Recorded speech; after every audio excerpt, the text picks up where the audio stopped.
Hi everyone, welcome to Nisha EduHub. So today's topic is cognition and metacognition. നമ്മളുടെ paper 1-ലെ unit 1 that is teaching ആപ്റ്റിറ്റ്യൂഡിലെ ഒരു portion ആണ് cognition and metacognition. നല്ല repeated ആയിട്ട് കുറച്ച് പ്രീവിയസ് ഇയർ ക്വസ്റ്റ്യൻസ് ഒക്കെ ഒരുപാട് ചോദിച്ച ഒരു പോർഷൻ ആണ്. വളരെ കുറച്ച് പ്രധാനപ്പെട്ട കാര്യങ്ങൾ മനസ്സിലാക്കിയാൽ അത് റിലേറ്റ് ചെയ്ത് നമ്മൾക്ക് ഓരോ കാര്യങ്ങൾ ക്വസ്റ്റ്യൻസ് സോൾവ് ചെയ്യാനായിട്ട് പറ്റും. സോ ആദ്യം നമുക്ക് എന്താണ് കൊഗ്നിഷൻ നോക്കാം. Cognition refers to how a learners brain receives processes, stores and uses information to build intellectual skills and solve problems. Cognition എന്ന് പറഞ്ഞാൽ എന്താണ്?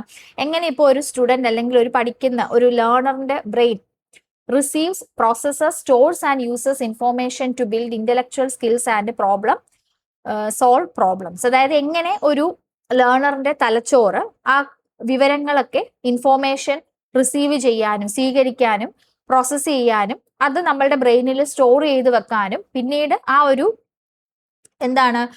ഉപയോഗിക്കുക എന്തിനു വേണ്ടിയിട്ട് to build intellectual skills and solve problems. അതായത് അതുവഴി നമ്മുടെ ഭൗതികപരമായിട്ടുള്ള സ്കില്ലുകൾ നൈപുണ്യങ്ങൾ വികസിപ്പിക്കാനും പ്രശ്നങ്ങൾ പരിഹരിക്കാനും എങ്ങനെ ഒരു ലേണറിന്റെ അല്ലെങ്കിൽ ഒരു പഠിതാവിന്റെ മസ്തിഷ്കം ബ്രെയിൻ എങ്ങനെ പ്രവർത്തിക്കുന്നു എന്നതിനെയാണ് ഈ പറയുന്ന കൊഗ്നിഷൻ സൂചിപ്പിക്കുന്നത്. എങ്ങനെ ഇപ്പോൾ ഒരു വ്യക്തി ഒരു സ്റ്റുഡന്റ് പഠിക്കുന്ന സമയത്ത് എങ്ങനെ ആ ഒരു ലേണറിന്റെ ബ്രെയിന് കാര്യങ്ങളെ സ്വീകരിക്കുന്നു, പ്രോസസ്സ് ചെയ്യുന്നു, അത് ബ്രെയിനിൽ സ്റ്റോർ ചെയ്ത് വെക്കുന്നു, എന്നിട്ട് ഭൗതികപരമായിട്ടുള്ള ആ ഒരു നൈപുണ്യങ്ങൾ വികസിപ്പിക്കാനും പ്രശ്നങ്ങൾ പരിഹരിക്കാനും വേണ്ടി എങ്ങനെ ഈ ഒരു ഇൻഫോർമേഷൻ ഡേറ്റാസിനെ ഉപയോഗിക്കുന്നു, ഇതൊക്കെ ചേർന്നതാണ് എന്ത് കൊഗ്നിഷൻ എന്ന് പറയുന്നത്. ഓക്കെ, അതുപോലെ it refers to the mental processes used in gaining knowledge and comprehension. Mental processes, cognition refers to the mental processes, അതായത് മാനസിക പ്രക്രിയകളെയാണ് സൂചിപ്പിക്കുന്നത്. എന്തിന്? Used in gaining knowledge and comprehension, അറിവ് നേടുന്നതിനും ആ ഒരു അറിവ് ഗ്രഹിച്ചെടുക്കുന്നതിനും വേണ്ടിയിട്ടുള്ള മാനസികമായിട്ടുള്ള പ്രക്രിയകൾ. It refers to the mental processes used in gaining knowledge and comprehension. Higher level functions of the mind and encompass language, imagination, perception and planning. അത് മാത്രമല്ല higher level functions of the mind ആണ്, അതായത് മനസ്സിന്റെ ഉയർന്ന തലത്തിലുള്ള പ്രവർത്തനങ്ങളാണ്. അതുപോലെ എൻകംബേസസ് language ഭാഷ, ഭാവന, പെർസെപ്ഷൻ ധാരണ, പ്ലാനിങ് ദാറ്റ് മീൻസ് ആസൂത്രണങ്ങൾ, ഇവയെല്ലാം ഈ പറയുന്നതിനകത്ത് ഉൾപ്പെടുന്നുണ്ട്.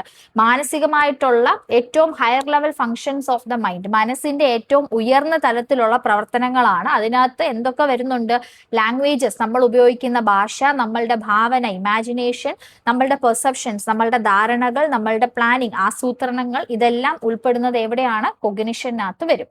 Cognitive development means thinking, understanding and concept formation. Cognitive development എന്ന് പറയുമ്പോൾ എന്താണ്? ഭൗതികമായിട്ടുള്ള വികാസം എന്ന് പറയുന്ന അതിൽ എന്തൊക്കെ കാര്യങ്ങളാണ് വരുന്നത്? ഇറ്റ് മീൻസ് കോഗ്നിറ്റീവ് ഡെവലപ്മെന്റ്, നമ്മളുടെ ഭൗതികപരമായിട്ടുള്ള വികാസം എന്ന് പറയുമ്പോൾ തിങ്കിങ്, ചിന്ത, അല്ലെ, ഗ്രഹണം, ഇതൊക്കെ അതിൽ വരുന്നുണ്ട്. അണ്ടർസ്റ്റാൻഡിങ് ആൻഡ് കോൺസെപ്റ്റ് ഫോർമേഷൻ, നമ്മളുടെ ചിന്തകൾ, നമ്മൾ ആ ഒരു കാര്യങ്ങൾ എങ്ങനെ മനസ്സിലാക്കുന്നു, ഗ്രഹിച്ചെടുക്കുന്നു. കോൺസെപ്റ്റ് ഫോർമേഷൻ, ആശയ രൂപീകരണം, ഇവയെല്ലാം കോഗ്നിറ്റീവ് ഡെവലപ്മെന്റ് കൊണ്ട് അർത്ഥമാക്കുന്നത്. The cognitive theory of learning elaborates why the brain is the most incredible network of information processing and interpretation in the body. Popularized by the theorist like N.L. Gage, it states that teaching must go beyond rote delivery to actively engage student thinking and comprehension. അപ്പോൾ cognitive theory of learning എന്ന് പറയുന്നത് എന്താണ് വ്യക്തമാക്കുന്നത്? Why the brain is the most incredible network of information processing and interpretation in the body. അതായത് എന്തുകൊണ്ട് Y the brain, നമ്മളുടെ തലച്ചോറ് brain എന്ന് പറയുന്നത് നമ്മളുടെ ശരീരത്തിലെ ഇൻഫോർമേഷൻ പ്രോസസ്സിങ്ങും അതുപോലെ ഇന്റർപ്രിറ്റേഷനും വേണ്ടിയിട്ടുള്ള ഒരു ഇൻക്രെഡിബിൾ നെറ്റ്വർക്ക് ആവുന്നത്, മോസ്റ്റ് ഇൻക്രെഡിബിൾ നെറ്റ്വർക്ക് ആവുന്നത് എന്തുകൊണ്ടാണെന്നാണ് പറയുന്നത്. ഓക്കെ, അതുപോലെ ഇത് ഈ ഒരു cognitive theory of learning popularised ചെയ്തത് N.L. Gage പോലുള്ള തിയറിസ്റ്റ് ആണ്. That means സിദ്ധാന്തകരാണ്. പ്രചാരത്തിലായിട്ടുള്ള ഈ സിദ്ധാന്തം പറയുന്നത് it states that teaching must go beyond rote delivery to actively engage student thinking and comprehension. Teaching, അധ്യാപനം എന്ന് പറയുന്നത് കേവലം റോട്ടെ ലേണിംഗ് നമ്മൾ പറഞ്ഞായിരുന്നു അല്ലെ, ലെവൽസ് ഓഫ് ടീച്ചിങ്ങിൽ പറഞ്ഞിരുന്നു. കേവലം മനഃപ്പാഠമാക്കി പഠിക്കുന്നതിനും അപ്പുറം വിദ്യാർത്ഥികളെ കുറച്ചും കൂടി എന്ത് ചെയ്യുക, വിദ്യാർത്ഥികളുടെ ചിന്തകളെയും അവരുടെ ആ ഒരു ഗ്രഹണ ശേഷിയെയും ഒക്കെ സജീവമായിട്ട് എന്താണ് ഉണർത്തുക. Means actively engage student thinking and comprehension. വെറുതെ ഈ അധ്യാപനം അല്ലെങ്കിൽ ടീച്ചിങ് എന്ന് പറയുന്നത് കേവലം മനഃപ്പാടമാക്കുന്നതിനെക്കാട്ടിലും ഉപരി, അതിനേക്കാട്ടിലും അപ്പുറം വിദ്യാർത്ഥികളെ അവരുടെ ചിന്തകളെയും അതുപോലെ അവരുടെ ഗ്രഹണശേഷിയും ഒക്കെ സജീവമായിട്ട് എൻഗേജ്ഡ് ആക്കുക, സജീവമായി ഉണർത്തുന്നതായിരിക്കണം. അതാണ് ഈ പറയുന്ന കൊഗ്നിറ്റീവ് തിയറി ഓഫ് ലേണിംഗിൽ വരുന്നത്.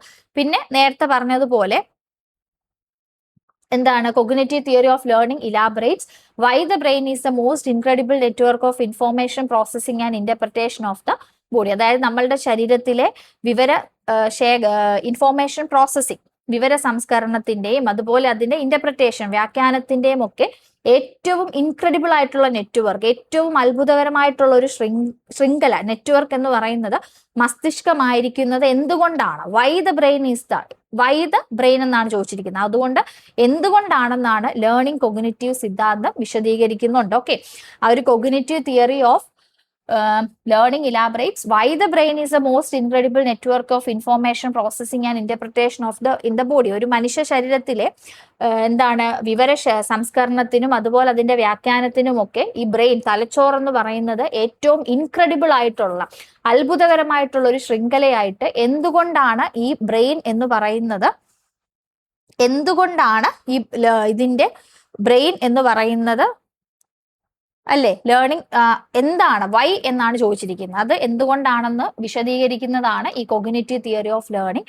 NL ഗേജ് പോലുള്ള സിദ്ധാന്തകരാണ് ഈ cognitive theory of learning popularised ആയിരിക്കുന്നത്. അതിൽ പറയുന്നത് ഇത് ടീച്ചിങ് എന്ന് പറയുന്നത് കേവലം മനഃപ്പാടമാക്കുന്നതിനേക്കാളിലും അപ്പുറം വിദ്യാർത്ഥികളുടെ ആ ഒരു ചിന്താശേഷി, സ്റ്റുഡന്റ് തിങ്കിങ്, അതുപോലെ ഗ്രഹണശേഷിയൊക്കെ കൂടുതൽ സജീവമായിട്ട് ഉണർത്തിയെടുക്കണം. ഓക്കെ, അപ്പൊ ഇത്രയും കാര്യങ്ങൾ വളരെ പ്രധാനപ്പെട്ട പോയിന്റുകളാണ് നമ്മൾ ഈ കൊഗ്നിഷൻ എന്ന് പറയുന്നത്. ഇപ്പൊ ഈ UGC നെറ്റിന്റെ കേസ് മാത്രമല്ല, ഇപ്പൊ സൈക്കോളജി ഒക്കെ എടുത്ത് പഠിക്കുന്ന സ്റ്റുഡൻസിനുള്ള ടോപ്പിക് അല്ലേ കൊഗ്നിഷൻ, മെറ്റാ കൊഗ്നിഷൻ എന്നൊക്കെ പറയുന്നത്. അപ്പം അതിലും ഉണ്ടെന്നാണ് എന്റെ വിശ്വാസം. സോ അവർക്കൊക്കെ യൂസ്ഫുൾ ആയിട്ടുള്ള ഒരു ഏരിയ ആണ് കേട്ടോ. അതുപോലെ തന്നെ മെറ്റാ കൊഗ്നിഷൻ ഉണ്ട്. മെറ്റാ കൊഗ്നിഷൻ എന്ന് പറഞ്ഞാൽ ഇതിന്റെ കുറച്ചും കൂടി ഹയർ ഓർഡർ കൊഗ്നിറ്റീവ് പ്രോസസ്സസ് ആണ്. മെറ്റ എന്ന് പറയുമ്പോഴേ, മെറ്റാ കമ്മ്യൂണിക്കേഷൻ എന്ന് പറയുന്ന ഒരു ടോപ്പിക്ക് പറഞ്ഞപ്പോഴേ ഞാൻ പറഞ്ഞിരുന്നു, മെറ്റ എന്ന് പറയുന്ന ഒരു ഒരു വേർഡിന്റെ മുന്നിൽ കണ്ടിട്ടുണ്ടെങ്കിൽ അതിനെക്കുറിച്ച് തന്നെ പറയുന്നതാണ് ഈ മെറ്റ എന്ന് പറയുന്ന സൂചിപ്പിക്കുന്നത്. ഇപ്പൊ മെറ്റാ കമ്മ്യൂണിക്കേഷൻ എന്ന് പറഞ്ഞപ്പോൾ ഞാൻ എന്താ പറഞ്ഞത്, കമ്മ്യൂണിക്കേഷൻ അബൌട്ട് കമ്മ്യൂണിക്കേഷൻ, കമ്മ്യൂണിക്കേഷനെ കുറിച്ച് തന്നെ നമ്മൾ സംസാരിക്കുന്നതാണ് ഈ മെറ്റാ കമ്മ്യൂണിക്കേഷൻ എന്ന് പറയുന്നത്. അപ്പൊ മെറ്റാ കൊഗ്നിഷൻ എന്ന് പറയുമ്പോൾ നമ്മൾ പറഞ്ഞു നമ്മളുടെ മെന്റൽ പ്രോസസ്സസ്, തിങ്കിങ്, നമ്മളുടെ ചിന്ത അതിൽ ഉൾപ്പെടുന്ന പറഞ്ഞു അല്ലെ, തിങ്കിങ് പ്രോസസ്. അപ്പൊ മെറ്റാ കൊഗ്നിഷൻ എന്ന് പറയുമ്പോൾ തിങ്കിങ്ങിനെ കുറിച്ച് തന്നെ ചിന്തിക്കുന്നതാണ്. Defined as thinking about thinking. കുറച്ചും കൂടി ഹയർ ഓർഡർ ആയിട്ടുള്ള ഒരു മെന്റൽ പ്രോസസ്സസ് ആണ് ഈ പറയുന്ന ഹയർ ഓർഡർ കൊഗ്നിറ്റീവ് പ്രോസസ് ആണ് മെറ്റാ കൊഗ്നിഷൻ എന്ന് പറയുന്നത്. ചിന്തയെ കുറിച്ചിട്ടുള്ള ചിന്തയാണ്. Okay, thinking about thinking, that is meta cognition.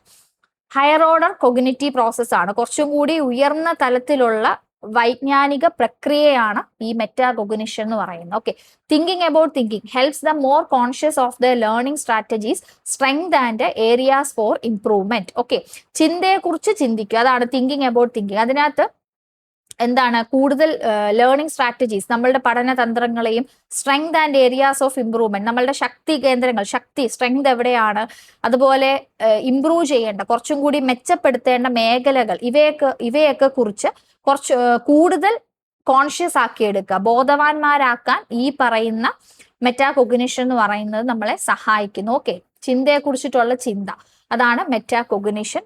നമ്മളുടെ ലേണിംഗ് സ്ട്രാറ്റജീസ്, നമ്മളുടെ സ്ട്രെങ്ത്, മെച്ചപ്പെടുത്തേണ്ട ഏരിയാസ്, ഇതിനെ കുറിച്ച് കൂടുതൽ ബോധവാന്മാരാക്കാൻ വേണ്ടി സഹായിക്കുന്നു. Helps them more conscious of അവരുടെ learning strategies, strength and areas of improvement.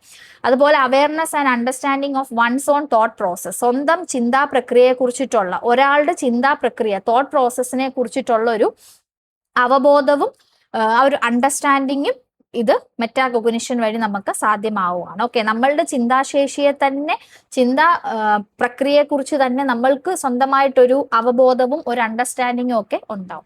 Meta cognition to the processes that allow one to guide, regulate and supervise our own learning activities. Metacognition എന്നു പറയുന്നത് ഒരു വ്യക്തിയുടെ നമ്മളുടെ തന്നെ ഒരു പഠന പ്രവർത്തനങ്ങൾ ലേണിംഗ് ആക്ടിവിറ്റീസിനെ ഗൈഡ് ചെയ്യാനും നിയന്ത്രിക്കാനും അതുപോലെ റെഗുലേറ്റ് ആൻഡ് സൂപ്പർവൈസ് മേൽനോട്ടം വഹിക്കാനും നിയന്ത്രിക്കാനും ഒക്കെ ഈ പറയുന്ന മെറ്റാകോഗ്നിഷൻ എന്ന് പറയുന്ന അനുവദിക്കുന്ന പ്രക്രിയകളെ സൂചിപ്പിക്കുന്നുണ്ട്. Okay, metacognition to the processes ആ guidance, regulation, supervise our own learning activities. അപ്പൊ അതിനുള്ള ആ ഒരു പ്രക്രിയകളെയും കൂടി മെറ്റാകോഗ്നിഷൻ സൂചിപ്പിക്കുന്നു.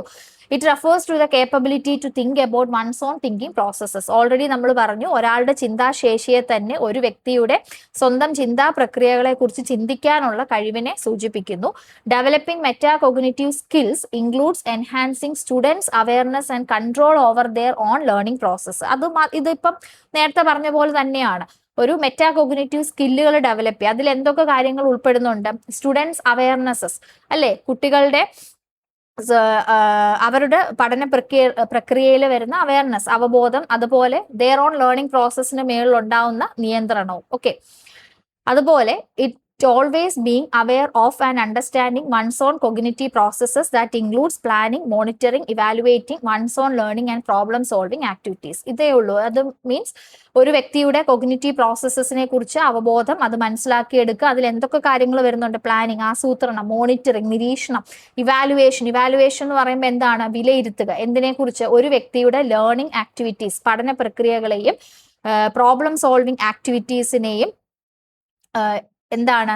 ആസൂത്രണം ചെയ്യുക, മോണിറ്റർ ചെയ്യുക, വിലയിരുത്തുക. ഇത്രയും കാര്യങ്ങൾ ഈ പറയുന്ന മെറ്റാകോഗ്നിറ്റീവ് പ്രോസസ്സിൽ വരുന്ന കാര്യങ്ങളാണ്. അപ്പൊ ചുരുക്കി പറഞ്ഞാൽ ഇത്രേ ഉള്ളൂ. മെറ്റാകോഗ്നിഷൻ എന്ന് പറഞ്ഞാൽ ഒരാളുടെ ചിന്തയെ കുറിച്ചിട്ടുള്ള ചിന്ത. ഹയർ ഓർഡർ കൊഗ്നിറ്റീവ് പ്രോസസ് ആണ്. ഉയർന്ന തലത്തിലുള്ള ഒരു വൈജ്ഞാനിക പ്രക്രിയകളാണ് മെറ്റാകോഗ്നിഷൻ എന്ന് പറയുന്നത്.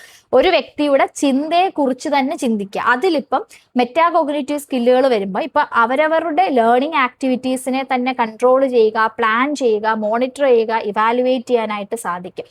അവരവരുടെ പഠന പ്രക്രിയകൾ, ഒരാളുടെ ചിന്താശേഷിയെ, ചിന്താ പ്രക്രിയകളെ തന്നെ അവരുടെ ചിന്താ പ്രക്രിയ, അവരുടെ തന്നെ തോട്ട് പ്രോസസ്സിൽ അവർക്ക് തന്നെ ഒരു എന്താ വരുന്നത്? അവയർനെസ്സും ഒരു അണ്ടർസ്റ്റാൻഡിങ്ങും ഒക്കെ ഉണ്ടാവും. അപ്പൊ ഇതൊക്കെയാണ് ഈ മെറ്റാകോഗ്നിഷനിൽ പറയുന്നത്. ഇത്രയും കാര്യങ്ങളെങ്കിലും അറ്റ്ലീസ്റ്റ് ഓർത്ത്. തിങ്കിങ് അബൌട്ട് തിങ്കിങ്, നമ്മളുടെ ചിന്തയെ കുറിച്ചിട്ടുള്ള നമ്മളുടെ ചിന്ത, അതിൽ നമ്മളുടെ ലേണിംഗ് ആക്ടിവിറ്റീസിനെ കൺട്രോൾ ചെയ്യുന്ന കാര്യങ്ങൾ, അത് പ്ലാൻ ചെയ്യാം. അതുപോലെ തന്നെ നമ്മളുടെ തോട്ട് പ്രോസസ്സിനെ കുറിച്ചിട്ടുള്ള ഒരു awareness, control, understanding, regulation, supervision ഒക്കെ തന്നെ നമുക്ക് നടത്താൻ പറ്റും. ഇത്രയാണ് മെറ്റാകോഗ്നിഷനിൽ പറയുന്നത്. അപ്പൊ മെറ്റ എന്ന് പറയുമ്പോൾ ആ വേർഡിനെ കുറിച്ച് തന്നെ നമ്മൾ പറയുക. Cognition, mental process, thinking. Okay, അപ്പം metacognition, thinking about thinking, higher order cognitive processes. Okay, next in self directed learning. ഇതൊരു പ്രീവിയസ് ഇയർ ക്വസ്റ്റ്യൻ ആണ്. വളരെ പ്രധാനപ്പെട്ട ഈ കുറെ ഓപ്ഷൻസ് തന്നിട്ട് മെറ്റാകോഗ്നിഷൻ നോളജിൽ ഇൻക്ലൂഡഡ് ആയിട്ടുള്ള കാര്യങ്ങൾ ഏതൊക്കെയാണെന്ന് ചോദിക്കുക. അപ്പൊ ഈ ബോൾഡ് ലെറ്റേഴ്സിൽ കൊടുത്തിരിക്കുന്ന കാര്യങ്ങൾ നിങ്ങൾ നോട്ട് ചെയ്ത് പഠിക്കുക. സെൽഫ് ഡയറക്റ്റഡ് ലേണിംഗിൽ മെറ്റാകോഗ്നിഷൻ നോളജിൽ ഉൾപ്പെടുന്ന കാര്യങ്ങളാണ് content knowledge, factual knowledge, procedural knowledge, declarative knowledge, conditional knowledge. Okay, അപ്പൊ ഇത് ഓർത്ത് വെക്കുക. ഇതിൽ പിക്ക് ഔട്ട് ചെയ്ത് എഴുതാനായിട്ട് ചോദിക്കുന്ന ക്വസ്റ്റ്യൻ ആണ്. സെൽഫ് ഡയറക്റ്റഡ് ലേണിംഗിൽ മെറ്റാകോഗ്നിറ്റീവ് നോളജ് എന്ന് പറയുമ്പോൾ അതിൽ എന്തൊക്കെ മെറ്റാകോഗ്നിഷൻ നോളജിൽ ഉൾപ്പെടുന്ന കാര്യങ്ങൾ എന്തൊക്കെയാണ്? ഇപ്പൊ സെൽഫ് ഡയറക്റ്റഡ് ലേണിംഗ് എന്ന് പറഞ്ഞാൽ എന്താണ്? നമുക്ക് സ്വന്തമായിട്ട് നമ്മളെ നിയന്ത്രിതമായിട്ടുള്ള ഒരു പഠനം. ഓക്കെ, മെറ്റാകോഗ്നിഷനിൽ ഉൾപ്പെടുന്നത് എന്തൊക്കെയാണ്? Content knowledge. കണ്ടന്റ് എന്ന് പറയുമ്പോൾ എന്താണ്? അതിന്റെ ഉള്ളടക്കം അല്ലെ. Understanding the specific subject matter, concept and facts of A given topic. തന്നിരിക്കുന്ന ടോപ്പിക്കിന്റെ ആ ഒരു സബ്ജക്ട് മാറ്റർ, വിഷയത്തിന്റെ ആശയങ്ങളെ കുറിച്ചും അതിന്റെ വിവരങ്ങളെ, വിശദാംശങ്ങളും ഒക്കെ മനസ്സിലാക്കുക. അതാണ് കണ്ടന്റ് നോളജ്. ഫാക്ച്വൽ നോളജ് എന്ന് പറയുമ്പോൾ എന്താണ്? വസ്തുതാപരമായിട്ടുള്ള ഒരു അറിവ്. Knowing basic elements, terminology or specific details required to understand a discipline.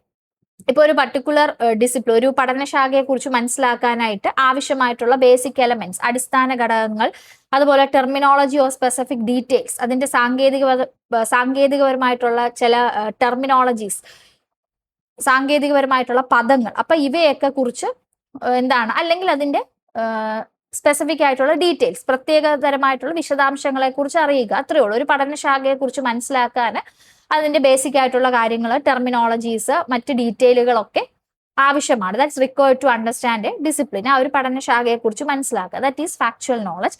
In third one procedural knowledge. Understanding. Procedural എന്ന് പറയുമ്പോഴേ നമുക്ക് മനസ്സിലാവും ഒരു പ്രവർത്തനമാണ്, പ്രൊസീജിയറാണ്, അല്ലെ ഒരു പ്രക്രിയയാണ്. So understanding how to do something including methods, skills, algorithm and techniques. അപ്പൊ നമുക്ക് ഒരു കാര്യം എങ്ങനെ ചെയ്യാം, അതിൽ ഹൗ ടു ഡു സംതിങ്, ഒരു കാര്യം എങ്ങനെ ചെയ്യാം എന്നുള്ളതിനെ കുറിച്ച് മനസ്സിലാക്കുക. അതിൽ എന്തൊക്കെ കാര്യങ്ങൾ ഉൾപ്പെടും, ആ ചെയ്യേണ്ട കാര്യത്തിന്റെ മെത്തേഡുകൾ, രീതികൾ, സ്കില്ല്, അതിന്റെ നൈപുണ്യങ്ങൾ, അൽഗോരിതം, ടെക്നിക്സ്, ഇവയൊക്കെ കുറിച്ച് മനസ്സിലാക്കുക, സാങ്കേതിക വിദ്യകൾ. അപ്പൊ ഇവയൊക്കെ ഉൾപ്പെടുന്നതാണ്. ഓക്കെ, ദാറ്റ് മീൻസ് ഒരു കാര്യം എങ്ങനെ ചെയ്യണമെന്ന് മനസ്സിലാക്കുക. അതിൽ എന്തൊക്കെ കാര്യങ്ങൾ വരും, മെത്തേഡ്സ്, സ്കിൽസ്, അൽഗോരിതം, ടെക്നിക്സ്. പിന്നെ fourth one declarative knowledge. Declarative knowledge എന്ന് പറയുമ്പോൾ പ്രസ്താവനപരമായിട്ടുള്ള ഡിക്ലറേഷൻ, പ്രസ്താവനപരമായിട്ടുള്ള ഒരു അറിവ്. Knowing that something is the case, static information or conscious awareness of facts and concepts. അതായത് knowing that something is the case, നമുക്കറിയാം ഒരു കാര്യം യാഥാർത്ഥ്യമാണെന്ന് അറിയുക. അതില് static information or conscious awareness of facts and concepts, ഇത്രയേ ഉള്ളൂ. Static awareness, conscious awareness, that means വസ്തുതകളെയും ആശയങ്ങളെയും കുറിച്ചിട്ടുള്ള ഇൻഫോർമേഷൻസ്, സ്റ്റാറ്റിക് ആയിട്ടുള്ള ഇൻഫോർമേഷൻ, നിശ്ചലമായിട്ടുള്ള വിവരങ്ങൾ, അല്ലെങ്കിൽ ബോധപൂർവമായിട്ടുള്ള ഒരു അവയർനെസ്, അതാണ് declarative knowledge. Knowing that something is the case, നമുക്കറിയാം ഒരു കാര്യം യാഥാർത്ഥ്യമാണെന്ന് അറിയുക. സംതിങ് ഈസ് ദ കേസ്, അതാണ് ആ കാര്യം എന്നുള്ളത് അറിയുക. Knowing that something is the case, അതാണ് ആ കാര്യം, ആ ഒരു കാര്യം യാഥാർത്ഥ്യമാണെന്ന് അറിയുക, അതാണ് നമ്മളുടെ കാര്യം. അതില് ആ ഒരു പറയുന്ന വസ്തുതകളെ, ഫാക്ട്സ് ആൻഡ് കോൺസെപ്റ്റ്സ്, ആശയങ്ങളുടെ വസ്തുതകളെ കുറിച്ചിട്ടുള്ള നിശ്ചലമായിട്ടുള്ള ഒരു ഇൻഫോർമേഷൻ, സ്റ്റാറ്റിക് ഇൻഫോർമേഷൻ, അല്ലെങ്കിൽ ബോധപൂർവമായിട്ടുള്ള ഒരു അവയർനെസ്, അവബോധം ഉണ്ടാവുക. ഫിഫ്ത്ത് വൺ എന്ന് പറയുന്ന കണ്ടീഷണൽ നോളജ് ആണ്. കണ്ടീഷണൽ നോളജ് എന്ന് പറയുമ്പോൾ കണ്ടീഷൻസ്, ആ ഒരു സാഹചര്യം, ആ ഒരു സാഹചര്യപരമായിട്ടുള്ള ഒരു അറിവ്. Knowing when and why to use specific strategies or types of knowledge, ആ ഒരു പർട്ടിക്കുലർ സിറ്റുവേഷനുമായിട്ട് ബേസ് ചെയ്ത് അതിനെക്കുറിച്ച് അറിഞ്ഞു വെക്കുക. അതായത് എപ്പോൾ, എന്തിനാണ്, നോയിങ് വെൻ ആൻഡ് വൈ, എപ്പോൾ, എന്തിനു വേണ്ടി, എപ്പോഴാണ്, നോയിങ് വെൻ, എപ്പോഴാണ്, and why to use specific strategies or types of knowledge, അല്ലെങ്കിൽ എന്തുകൊണ്ട് ആ ഒരു സ്പെസിഫിക് ആയിട്ടുള്ള നിർദ്ദിഷ്ടമായിട്ടുള്ള ആ ഒരു സ്ട്രാറ്റജീസ്, തന്ത്രങ്ങളോ അല്ലെങ്കിൽ അറിവുകളോ എപ്പോൾ, എന്തിനു വേണ്ടിയിട്ട് യൂസ് ചെയ്യുന്നു എന്നുള്ളതിനെ കുറിച്ചിട്ടുള്ള ഒരു അറിവ്. That is conditional knowledge. മനസ്സിലായ, ഒരു സിറ്റുവേഷനെ ബേസ് ചെയ്തിട്ടുള്ള ആ ഒരു കേസാണ്. ആ ഒരു സാഹചര്യപരമായിട്ടുള്ള ഓരോ പർട്ടിക്കുലർ സിറ്റുവേഷൻ അനുസരിച്ച്, അല്ലെങ്കിൽ സാഹചര്യം അനുസരിച്ചിട്ട് ചില തന്ത്രങ്ങളും ഓരോ ടൈപ്സ് ഓഫ് നോളജും ഒക്കെ എങ്ങനെ, എന്തിനു വേണ്ടിയിട്ട്, എപ്പോഴും ഉപയോഗിക്കണം, അതിനെ കുറിച്ചിട്ടുള്ള ഒരു അറിവ്. That is conditional knowledge. അപ്പൊ ഈ മെറ്റാകോഗ്നിഷൻ നോളജിനകത്ത് അപ്പൊ പ്രത്യേകം ശ്രദ്ധിക്കുക, സെൽഫ് ഡിറക്റ്റഡ് ലേണിംഗിൽ, in self directed learning metacognition നോളജിൽ ഉൾപ്പെടുത്തിയിട്ടുള്ളതാണ് content knowledge, factual knowledge, procedural knowledge, declarative knowledge and conditional knowledge. അപ്പൊ ഇത്തരം കാര്യങ്ങൾ ഓർത്തു വെക്കത്തില്ലേ? Cognition, metacognition, in self directed learning, metacognition നോളജിൽ വരുന്ന കാര്യങ്ങൾ content knowledge, factual knowledge, procedural knowledge, declarative knowledge and conditional knowledge. Thank U.